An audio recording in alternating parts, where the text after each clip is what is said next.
7 o'clock in Boston. 7 o'clock in Boston. Is it 5 o'clock for you, Rodney? 6. We're Okay. behind. It's 5 o'clock somewhere. Yeah, it is. Dust the glass of wine. Yes. I guess Denver would be 5 o'clock right now. What was that, Shell? I said, I guess Denver is 5 o'clock, 2 time zones over from me in Massachusetts. Right, You might right. be right. You might be right about that. All right, I'm going to give it 2 more minutes to 7:05, and then we will rock and roll.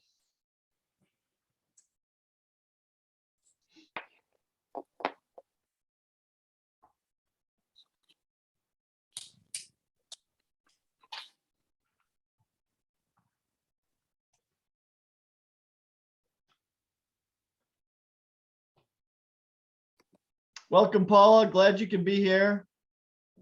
Welcome, Will. Thank you. Hey, Heather.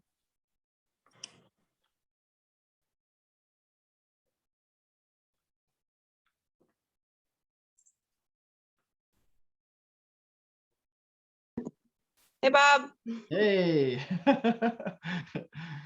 There's that mute button. All righty.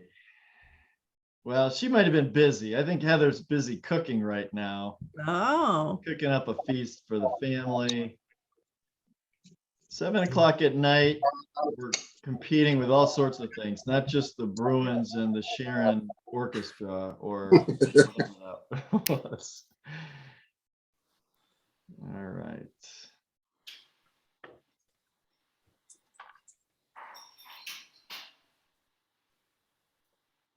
of course, I know that because my son plays the bass. So he is in the Oh. Sharon Orchestra. Bass player. Bass Nice. player. Yes, I have something the size of a coffin in my house. I used to carpool to my kids' orchestra recitals with a bass player. It was very tricky getting it into our hatchback. Yeah. Luckily, he has one on campus. Oh, never mind. That was a cello. I can't imagine doing it with a bass. I'm telling you, it's huge. A little different. You should get PE credits with that. Absolutely. But it's such a gorgeous sound. Oh, I love it. It's way better than the death metal concert I had to go to on Sunday. But there was a bass, right? He played the bass and the guitar A little different as kind well, of and bass. there was screaming. Yeah. My younger one went to NEC undergrad for oboe classical performance and then Oh. stayed for grad school, which was contemporary improv and quite a bit of a different listening experience. Wow. Oh, wow. All right, folks. Well, it is 7:05, and I want to be respectful of your time. I want to thank you all for being here. My name is Bob Scoville. I am the current president and one of the co-founders of the chapter of Conscious Capitalism Boston. And just excited that we can be here tonight to talk about our topic tonight and this idea about, certainly addressing the Great Resignation through belonging and creating belonging in organizations. But before we get started on that, I just wanted to take a moment to share our chapter's purpose, just briefly about the chapter, and then we will jump in. So our chapter's purpose is to connect, educate, and inspire leaders and workers to consciously build businesses that positively impact the world. We are a member organization. We have individual members, professional members, and we have corporate memberships. In fact, we've got some folks from a couple of our corporate member companies here tonight. So Granite City Electric and American Surgical Company. We've got Steve, Eric, Rachel, and Heather representing. So glad you all can be here. And there may be some others showing up. We'll just have to see how that goes. But interestingly, in our most recent meeting of our CEO group for the corporate members, we had some conversation about the challenges right now that many organizations are experiencing recruiting and hiring employees and the difficulty of that.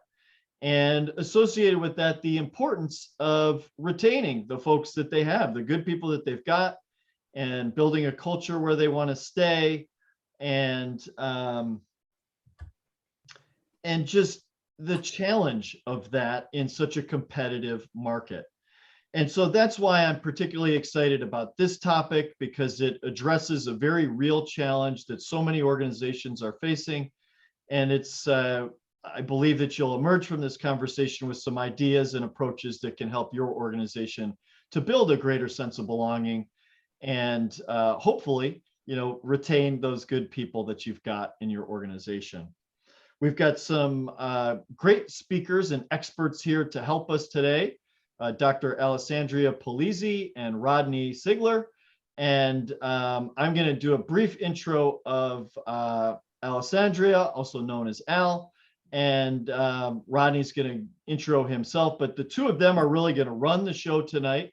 But feel free, if you've got questions or comments, to pop those into the chat, and I'll be paying attention to that, but I know they will be too, and we'll be sure to call that out. And we'll also specifically towards the end have an opportunity for you to ask questions and come on mic and ask your questions. So it looks like we've got an intimate group tonight too, which just makes it even easier for that interaction. So please don't hesitate to engage and see if the experts that we have here tonight can give you a hand.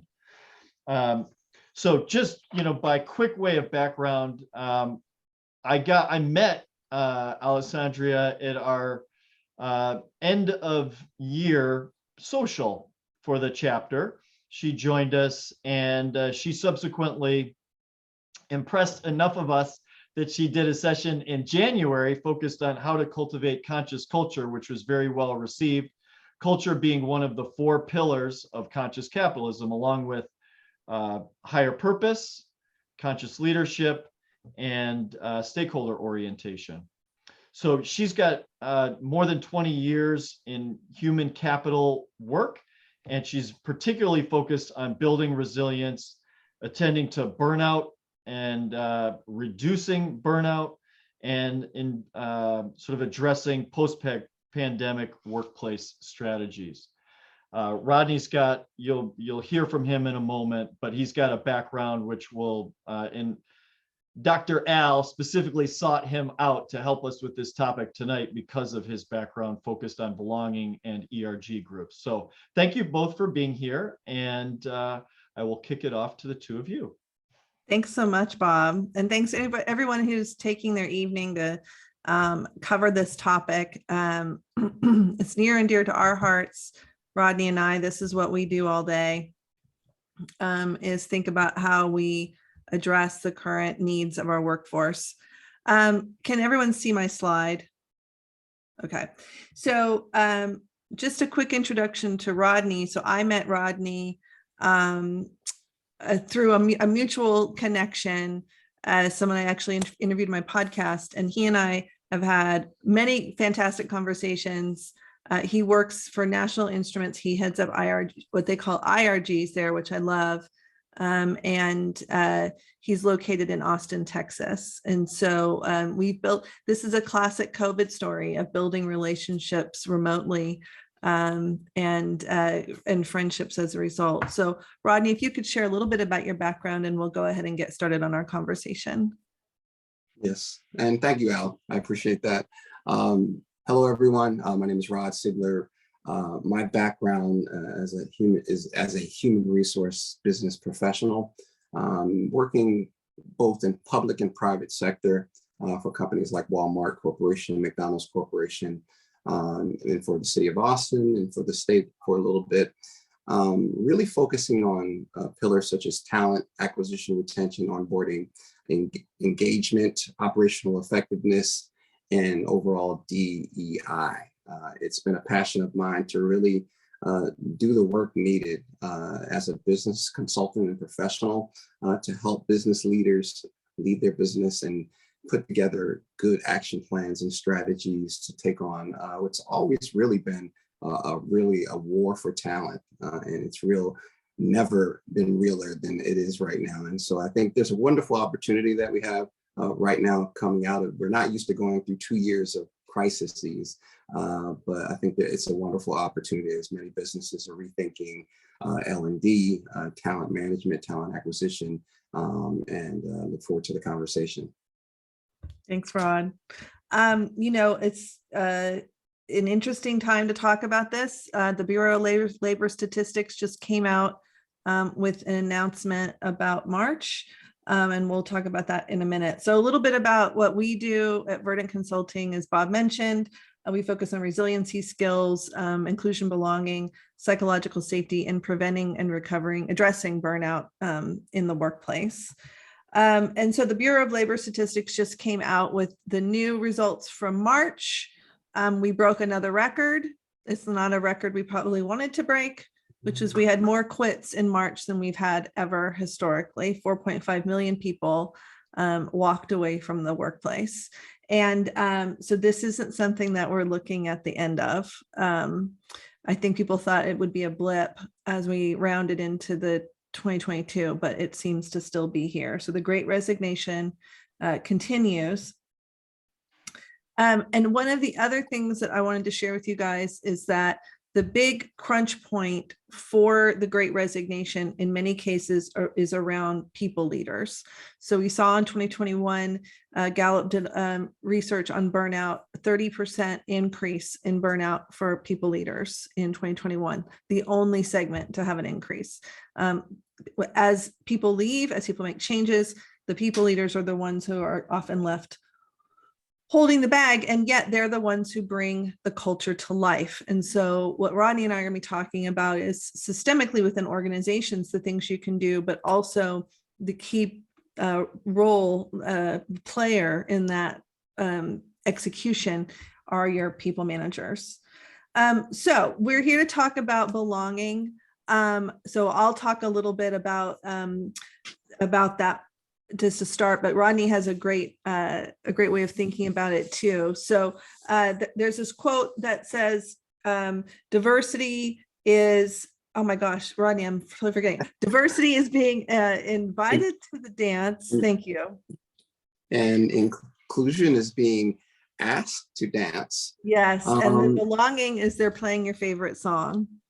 Or if you could tell someone that I don't know how to dance, and yet you're still included.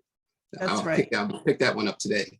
Yeah, nice. Yeah, we've been really playing with this whole dance metaphor, apparently. So, so belonging is about that deep connection to the organization and to the fabric of your culture. Rodney, you have a great way of articulating that as well. I made you a special slide just for that. Yes. So, belonging, people think you can actually create belonging, but it actually is a manifestation of what you do from an inclusive perspective. And it's the emotional outcome of those inclusive behaviors. And so belonging is something that, it really has changed the way businesses looks at the way they're treating their people. And it's really kind of evolved when you look at diversity, equity, inclusion, even, bias, and what the difference that makes in between. It all equates to, am I seen? Am I heard? Am I valued? Do I have a place here? And those feelings, people having a sense of belonging, can mean the difference in your engagement numbers. It can mean the difference in people staying, people leaving, and people being able to tell others that you're a great company and shout it from the rooftop. And so it's not just something that's a little extra thing that's put on the side, added on to DEI. This is a very important business factor that will make a big difference in your business outcomes if you pay attention to it. Yeah, and Gallup's been measuring this through their question of, I have a best friend at work for decades. And, that's their way of getting at that sense of belonging. For us, as Bob mentioned, it's really core to conscious capitalism in creating culture. And it also connects with feeling connected to the purpose of the organization and is reinforced through leadership behaviors. And so focusing on creating belonging isn't just a tactic for helping to retain your employees and counter the Great Resignation. It's part of living our values around conscious capitalism as well. So a couple of things we're going to talk about are our key recommendations. I think we have 7 on how you can create belonging within your organization. So we'll talk about that. And then we're going to follow up with what I'm calling root killers, which is things that can get in the way of or undermine any progress you've made around belonging. Rod, this one's yours around embeddedness. Yeah. You know, a lot of the organizations are reaching back, I call it reaching back into old school tactics because embeddedness was something that was being used 10 years ago. And companies were looking to involve employees in their business in every way possible, in the loop communication, benefits offerings, 401k, adding to a point where you had to actually change it yourself if you didn't want to be involved. As many things as you can make it sticky and harder for an employee to pull away. That's what the good and progressive companies were doing. And a lot of them, as they become more people-centric and they care about this war for talent, they're looking to use this embeddedness tactic, and they do it through benefits. They do it through building relationships, encouraging relationships. They're doing it through asking questions, particularly coming out of the pandemic. What have our people lost through that experience? And what can we provide? And it's only the person who feels like they can, I think about a banking situation, withdraw something that they haven't deposited into. And so a lot of companies are really trying to deepen the roots by pouring into their employees, by asking them the questions: what do you value? What do you care about? And even having things like the mention of ERGs, IRGs, employer resource groups, to build those bonded relationships for those that have the lived experiences, and even have opportunities for allies, which are the bridged experiences for those who believe in a mission. And so as many type of avenues as they can go down to have people feel involved, included, and feel like they're a part of this common ground. That's the people who are going to feel like, I have a decision to make. It won't be for $1 more. It won't be to leave a company for any menial small reason. It's going to take a lot of thought to undo that. And it's kind of going to be like pulling away part of yourself once you're woven into the fabric of a company. And that's what this embeddedness tactic does. And the companies that are smart do this in a very crafty way so that people not only feel embedded, but they also again feel as a byproduct, feel like I belong to a great organization. That's fantastic, Rod. If I can add to that. So when I was at 7-Eleven, we focused, and this is where I came up with the concept of the roots. The root system is creating interpersonal, giving people opportunities to create interpersonal connection with their coworkers. So even something like having a softball team, or a bowling team, ERGs are a fantastic way to build those relationships, because they interconnect with each other, and it's harder for them to envision themselves walking away when they feel that interpersonal connection. So those things may feel like, oh, why would I, bother with that, something like that? But, book clubs, those kinds of things create that connection where it's difficult to picture where I'm going to be at 5 o'clock on Tuesday. That's not with the people that I so enjoy and have connected with personally. Yeah. And it creates that affiliative type of compassion among groups. I was just praising my boss earlier today for not just the book, we're doing Nice Racism, we're talking about that, but we're also seeking to get others involved with group type of events. And that builds that compassion and that feeling of being a part of an affiliation that builds on that common ground of doing things together and shared initiatives. Thank you for that. So that's our first one that we recommend, is finding ways that, and it's ideal if it connects with your mission, but finding ways for people to create interpersonal connection and embeddedness with each other. So the next one that Rod's going to talk about is feedback and appreciation. Yeah. Having some type of feedback mechanism is critical. Otherwise, you really don't know where you stand, and you're kind of just make it up as you go. And so those that, whether it's through survey, whether it's through managing by walking around, some type of reliable feedback mechanism is critical, because you have no way to know how your employees are feeling. And sometimes if the culture is not perfected, or if there's the psychological safety is not where it should be, they may or may not feel comfortable coming forward. And I know we're going to kind of touch on that in just a little bit, but just having this mechanism of feedback and feed forward is very critical. And appreciation.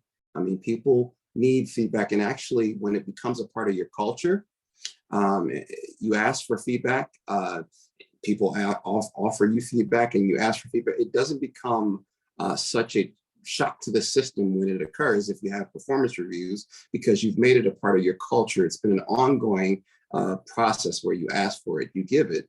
And appreciation as well. People like to know when they're appreciated, when they're valued. That goes toward that feeling of belonging. And when you can express that, whether it's through knowing what they value, how they want to be appreciated, talking about it, then you can kind of connect on those type of things and those things that employees want to hear. So feedback and appreciation, very critical to connecting with your people, to letting them know that you care and you value their contribution, and truly being able to have things be more aligned.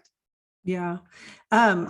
I saw a study that showed, and I don't remember the data point, but the vast majority of executives, when they evaluate the culture and the front lines evaluate the culture, there's a huge discrepancy. I've personally seen that everywhere. Because with my roles, I've been responsible for employee engagement surveys and pulse surveys.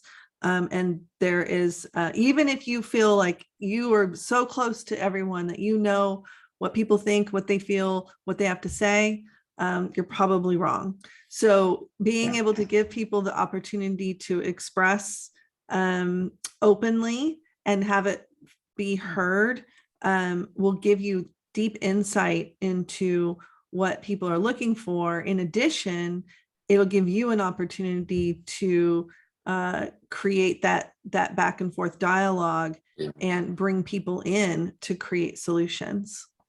And one of the things I've learned is that we don't know ourselves. We need someone outside of ourselves to provide us with feedback. And so hopefully it's a trusted, reliable source, someone that you can count on, that you value their feedback, but we can't seem to see our own blind spots. And that's why we need others. And aligned with that, the IRGs, ERG groups, employee resource groups, are being used and leveraged as business entities to create visibility for this blind spots of the CEO. And so they can provide, whether it's a Latin group, African-American group, whatever the group is and representative of the community, they can provide insight to the CEO in a way that can help the business and give business value to that CEO.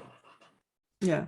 The other one is on appreciation, is for it to be authentic and real. And so creating that connection, taking the time to actually feel appreciative for the team and express that authentically is an important part. People see through the inauthentic appreciation. Yeah, that creates that sense of compassion comes across, and it actually tears down walls and actually builds up a reward system and a connection between the manager and the employee. When you have that type of compassion and you show appreciation, it just does something to the relationship when that happens. Yeah, absolutely. Next one, Rod, you're going to talk us through is processes and systems. Yes. So as a business professional for years, I'm one to first defer to processes and systems. One of the things, particularly as we talk about change and evaluating change, I will defer to things like, I call it priority systems and habits. Anytime we change, those are the kind of things that we need to make sure that we understand. How is this prioritized? The how, the why. What habits are we going to use and put in place to change, to make the change for whatever the process and the priority is that we need to change? And what systems, infrastructure, what are the systems that we're going to put in place to have this occur on a regular basis, so that change can occur? So processes and systems are very important, and a lot of people kind of don't look to them, and don't rely on them, and they kind of see how things look and they feel, but in order to have any kind of business result, you must kind of look at, okay, what are we basing this on? What is our process? What is our system for? What is the problem to solve? What is the system that we're going to use in order to get us where we want to go? I was kind of thinking about the system of deepening roots. When I think about, the system of trying to deepen roots, when we evaluate how we're treating our employees, the permaculture, the agriculture concept comes to mind, that system of how we make systems better. And I think about the kind of soil of do we exploit the soil or the people in this instance? Do we deplete them? Do we sustain them, or do we help regenerate them and make them better off than they were when they got to us? And so anything that has a system or a process to it, you're able to kind of put things in place, and it has some kind of, it really has some intentionality behind it. Yeah, I love that, using that metaphor a little bit broader. Thank you for that. Two things I'd love to talk about on this one. One is in the psychological safety has three components. One is expectations of behavior. We talk about that a lot, but the other two are, what's the external environment and what impact is that creating on our ability to take risk and create trust? And then what are the systems that may be creating hazards that would prevent us from doing that effectively? So one example I use a lot is role clarity, right? If one person is doing a job and the other person is doing a job and they bump into each other, there can be distrust. It can undermine their connection and collaboration. If we're not working towards the same goals, if we have conflicting goals or conflicting agendas, all of those are part of your system within your organization and your structure oh, sorry, Shell, bye. I won't take it personally. That is worth looking at. Another process that I highly recommend people look into is a decision-making process. So, I've heard it referred to as RACI or DACI, but role clarity on who is the decision maker, who is the approver, who's contributing, and who's informed. Making that articulated, writing it down can really help with a lot of over engineering, circular conversations, messiness that can undermine your culture and decrease belonging. When people are clear about what's expected, they improve their emotional well-being at work, and you de-accelerate burnout. So those are some processes to look at. I was actually going to say the same thing about burnout, role clarity. I mean, there's many barriers as you can move out the way. That's one thing I try to do for the ERG's support in trying to remove barriers so that when they get ready to execute, they won't have to jump through hoops and, okay, who do I get with? And that's the point. Those are the things that cause stress. And so role clarity, very important. And it's so funny because people like to go, oh, well, we're very agile, we need to be flexible, and that's fine. But being clear about who owns what could you pop that acronym in the chat? Oh, yeah, it was either DACI or another one is RACI. There you go. Yeah. So So that's processes and systems. So we've gotten through three of our recommendations on creating belonging so far. So I'll take the next three, and then we have our seventh one is shared. So really understanding your culture. So I hit on this a little earlier. Don't assume that you already know what your culture is, and expect that your culture will change. We can't add people, have people leave. Things can't have gone through what they've been through without having impacted our culture. And your culture isn't what you write down on a piece of paper. Your culture is how decisions get made, how do resources get allocated. If you had to make a choice, what's the number one thing that you will choose every single day? Those are the things that define your culture. It's how people show up when you're not paying attention. These are all the things that give us insight into what our culture is. And it doesn't stay, thanks, Bob. It doesn't stay static. It evolves and changes. It's organic. And so, I mean, hey, it's culture, right? That's just continuing to grow. So, truly understanding your culture will help you identify where you may have outages or challenges or barriers that would prevent people from belonging. I'll give you an example. I worked for a company that had used a certain hiring method for 2 decades. There was not a lot of diversity of thought in that organization because they hired the same profile every time. And so what happened was it became kind of an echo chamber around the similar kind of preferences and focuses, right? So when challenged, they didn't have a variety of points of view in order to adjust when they went into a downturn. But that team had only ever worked when they were winning. So they didn't know how to adjust and tighten the belt. So it really hindered the organization from being able to pivot.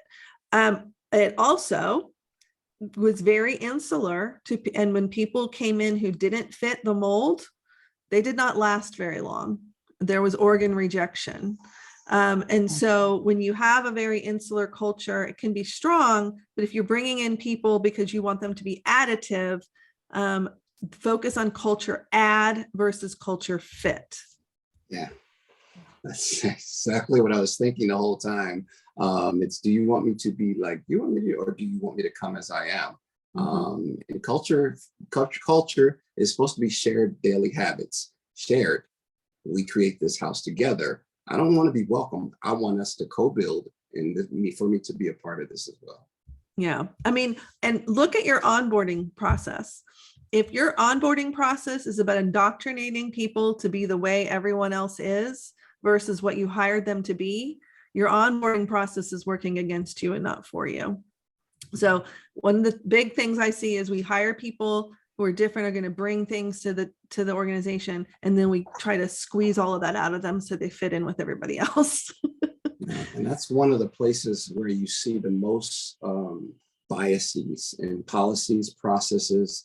When I've done audit on advertisements, job postings, that's where you, and even on who's told about certain positions as they come over. And those are the areas that you should audit and check for words of exclusion. They say if you're not intentionally including, you're probably unintentionally excluding in some kind of way, and you should be mindful and looking for that. And of course, there are organizations like mine that can help with this as well. There's my pitch. Accelerate your DEI work. So the last 2 years, right? 2 years ago, all of a sudden, everyone woke up and decided that this is something we should focus on. But the progress has been incredibly slow for the most part. Organizations like the one that Rod works for, I mean, they should be commended, but others, this work is hard. And so things like ERGs, let me define what that is: employee resource groups right? Employee resource groups, or as Rod's organization calls them, which I love it, inclusive or inclusive, right? Inclusion resource groups. Inclusion resource groups. So resource groups basically are people who are interested in a similar area, either through personal experience or allyship. So you'll often see one around, our Black employees, Latinx employees, LGBTQ, LGBT, there it is, Q plus employees, women. I've seen young professionals, parents. What I love about ERG groups, and I've implemented them at multiple organizations, is you can't really drive culture change or create belonging from the C-suite alone. It has to be grassroots. And so it needs to be a tops down, bottoms up strategy. And so your DEI work will help you build belonging, live your values, right? Stand up for what you believe is right, but also create that, deepening those roots, because those ERGs create bonds that help people connect and feel seen. Yeah, and they truly have been the culture carriers, the glue.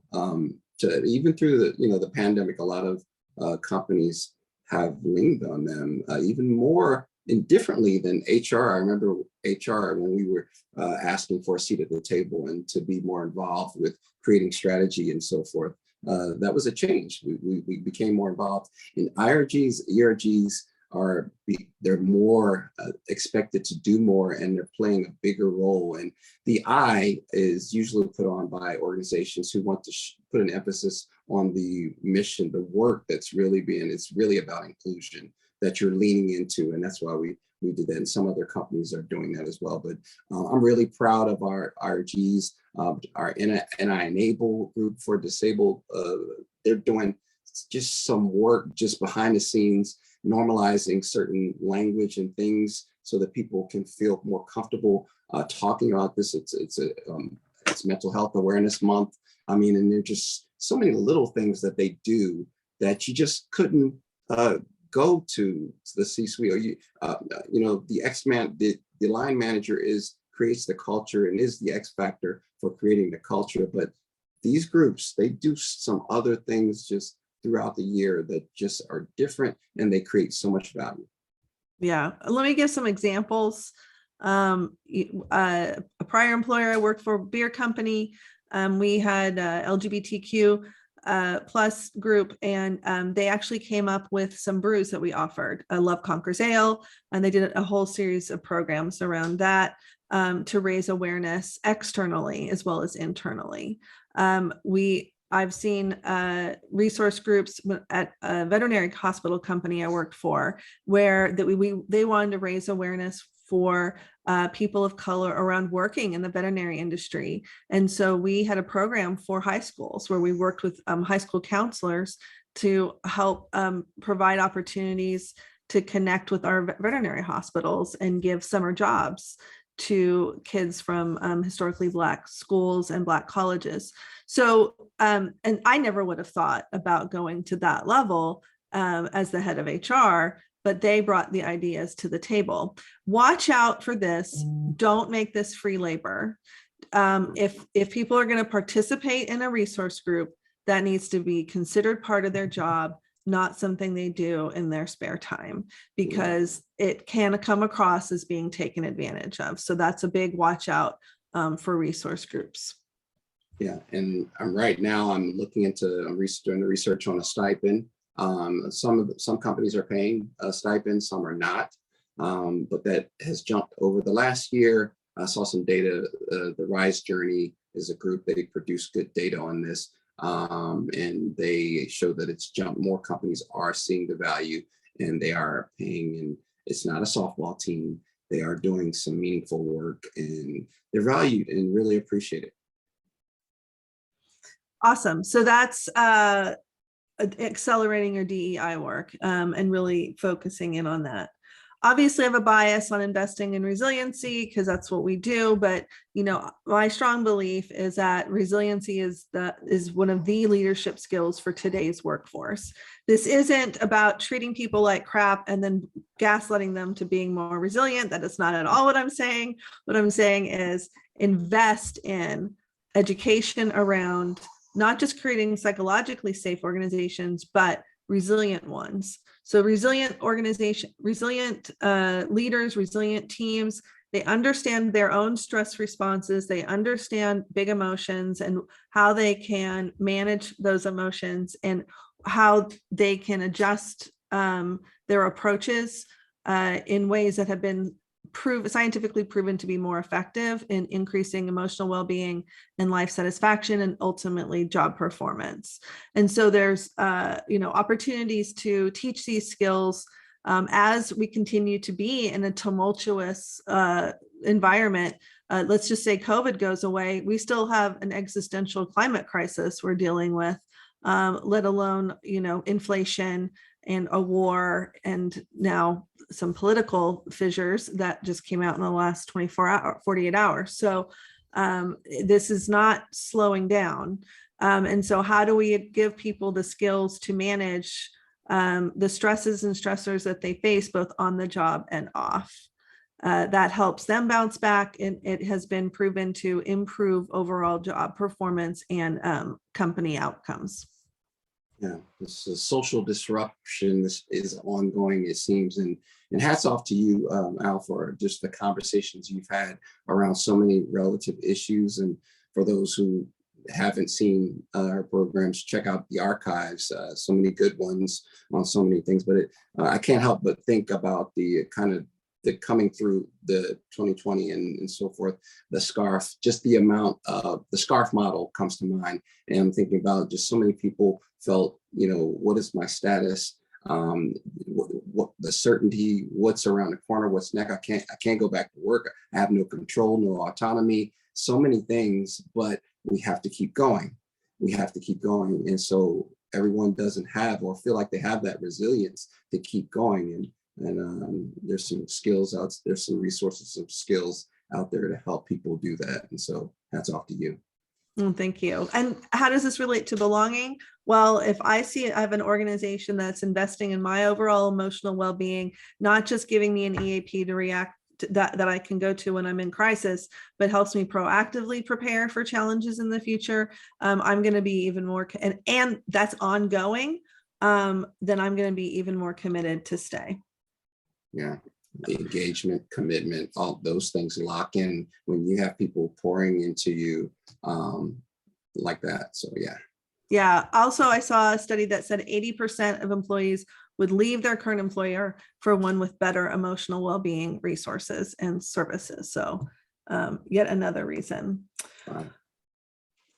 So the last one that Rod and I were going to talk about is, we were back and forth. Is it patience? Is it, we don't want to say, oh, we'll just wait and everything will be okay. We kind of were, so small steps on a long journey. So know that this process of creating belonging does not happen overnight. It's not something we can give everybody a t-shirt and we're all good, or a water bottle. This is something that we have to look multidimensionally and also celebrate small wins. When we're on a big journey like this, your DEI work is a great example. You want to identify progress and celebrate progress. So recognize what those small steps are. Having a partner can help, but those small steps are ultimately where you want to be headed. Is in that vibrant culture. Yeah, and I would just say, wherever you are, take a look at your current state versus future state. That's kind of my strategic perspective for most things, and do a gap analysis, whatever the difference is. Take a look at what that is and see what you want to accomplish, what's key and priority for the business. Take care of yourself. You can't take care of others, and be compassionate toward yourself. Self-evaluation is key. I know we talked about patience, but compassion came to mind. Be compassionate toward others. and ask the questions that you need to, whether the target audience is leaders or whether you're an employee out there. Employees are, just like Al said, I think one of the slides is like, hey, enough is enough. I think on the pre-read, it's an employee's market, and employees are saying, I don't have to take this. And so I'm looking for someone who values my contribution.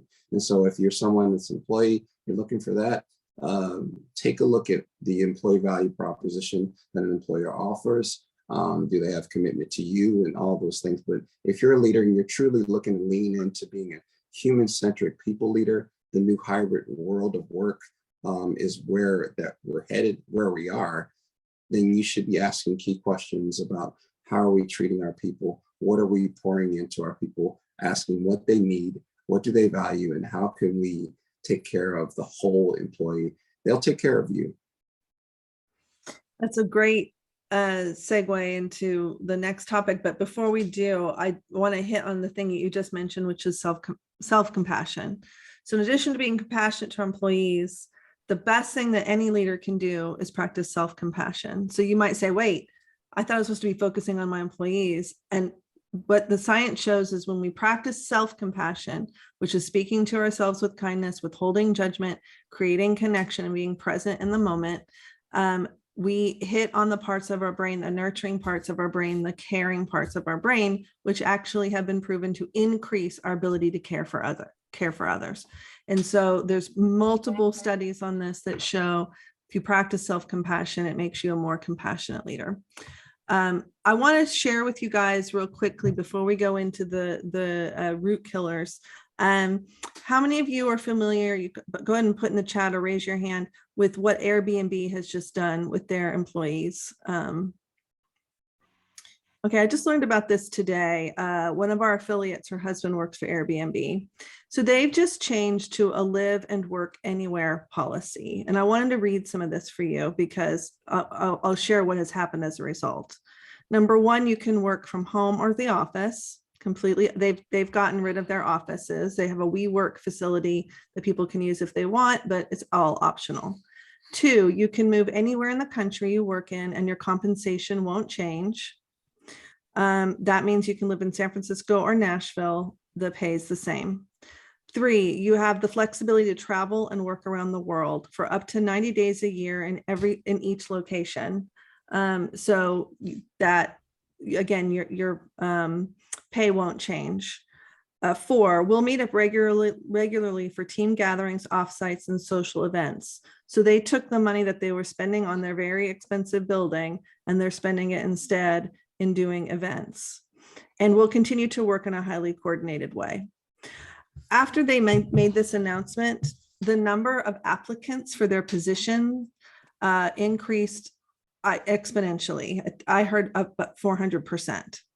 So, and now the person I know whose spouse is there said that his phone's been ringing off the wall, people looking for a job at Airbnb. That's how you create attraction to your business. So I just wanted to share that. Okay, root killers. And then we'll get to questions, comments. Being short-sighted. So as we said, Bob, are you telling me I need to stop talking? Who said that? No, I didn't. But we are finishing up at 8, and I'd like to leave a few minutes for questions. So just do what you do to cover what you got. So we got a little. Got it. I got you. Oh, here we go. So, Rod, if you're okay, I'll just bang on through these. Okay. So being short-sighted, we talked about it's small steps, long journey. Don't get discouraged if your favorite, most important employee decides to leave. Learn from it. This is a long game. Tolerating toxicity. I don't care if the person is the best salesperson in the world. If they leave bodies in their wake, they either need coaching or they need to go.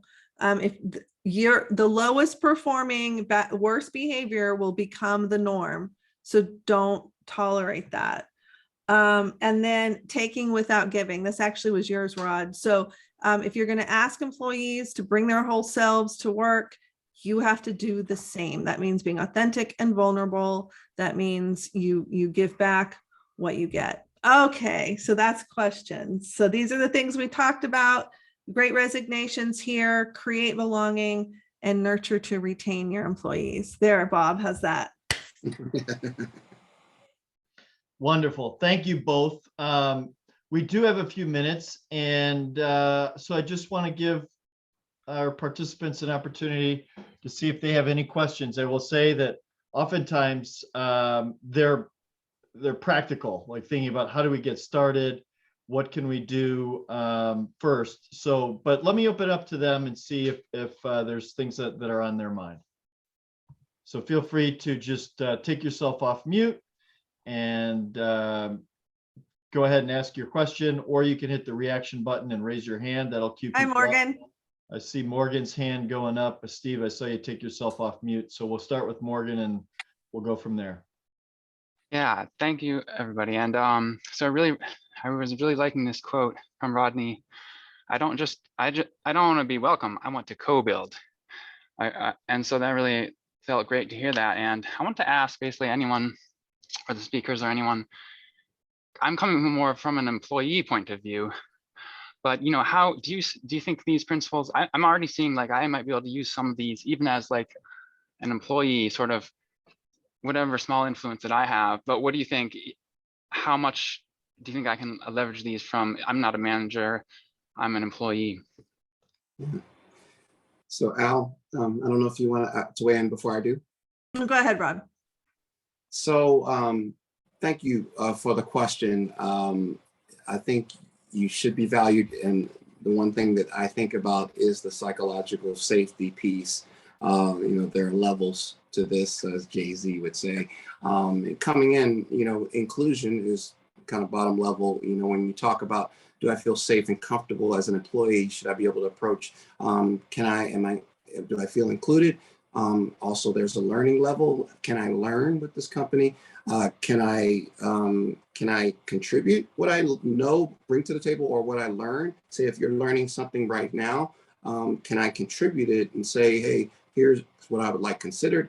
Or top level, can I challenge the status quo? If there's something going on at your organization, can I learn something and then bring it back and say, hey, this is what I learned here. This is not jiving with the way we're doing things from a people perspective here. That doesn't come in a day, and it doesn't come usually. So for me, I would say assume innocence.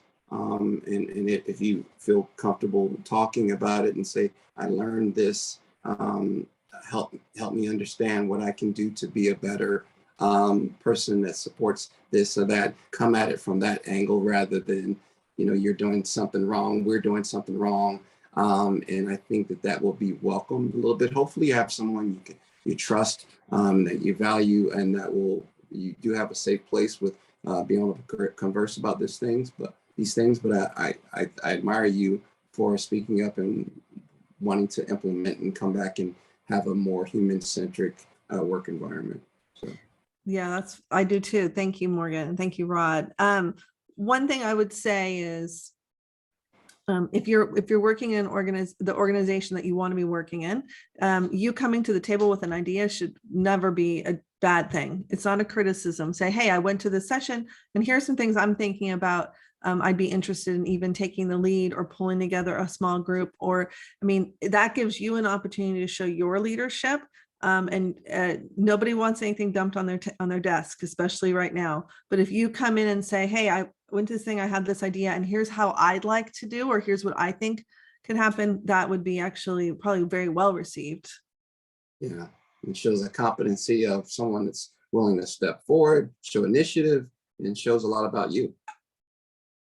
So it sounds like someone in the employee role needs to be aware of how safe it is to speak out, and then like you were saying. Yeah. Or find that out, because if it's not, it's a good talent market. That might tell you something as well. We've been talking about, while we're talking about the subject matter today, a lot of employees are very sensitive and are looking at, what's my environment like? What is the culture? Can I say something? Can I speak respectfully? or otherwise. Yeah.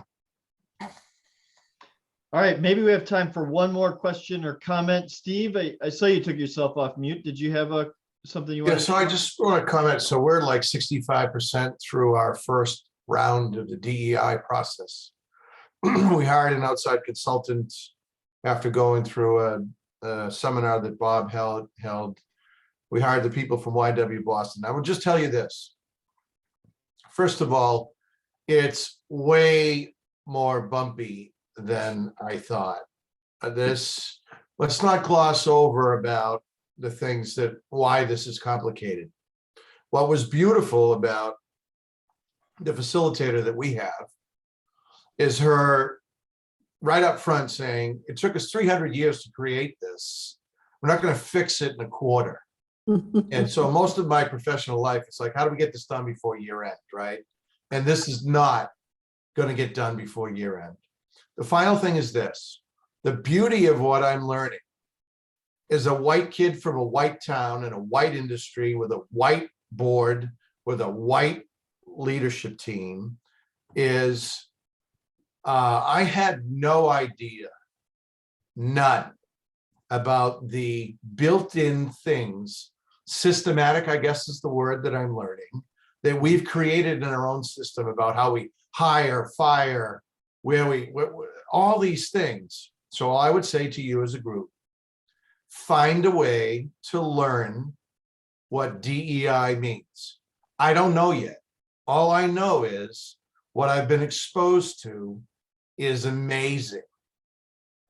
Thank you, Steve. I just want to say something quickly. Steve, for you to say that is amazing for me to hear, because, and I don't know if you're middle management or what, but usually that there's not privilege doesn't, you kind of are shut off from feeling like there's a problem to solve in this space. Reading a book, Nice Racism, where the author talks about people thinking like they're a part of the choir, they get it. But in this work, you said, I don't know it all. And that's humility. And I like that. And you'll never get it all. But I like that you're not thinking you have it figured out and I got this and there's no problem, So that is a good approach. And I like your mindset. Your growth mindset is the beginning, not fixed. It's growth mindset. And it sounds like you're leaning into it the proper way. So thanks. As the leader of our company, I feel like I'm supposed to have the answers. I've got none in this arena. And I mean, my brother is on the diversity committee for CBS International. He's a gay man that has kicked me in the side of the head that said, wake up, kid. We grew up in the same house. You got a lot to learn. And it is, all I'm saying is, I don't care where you are on the chain in their company, embrace it. Wow, that's amazing. Thank you so much. Awesome. Well, look, it is 8 o'clock. So I want to thank Al and Rod for being here to share their perspective and wisdom with us. And thank you to our participants for being here tonight to listen in and ask some questions and to share your experience. And some nice little comments here in the chat here for you, Steve. So check those out. But thanks all and good luck on your journeys of belonging. And thank you again for being here. We look forward to seeing you at our next event. And if you're interested in learning more about membership, please don't hesitate to reach out to me. You can stay here or pop something into the chat. Just let me know. But best to all and go Bruins. Thank you. Good night, everyone. Yeah.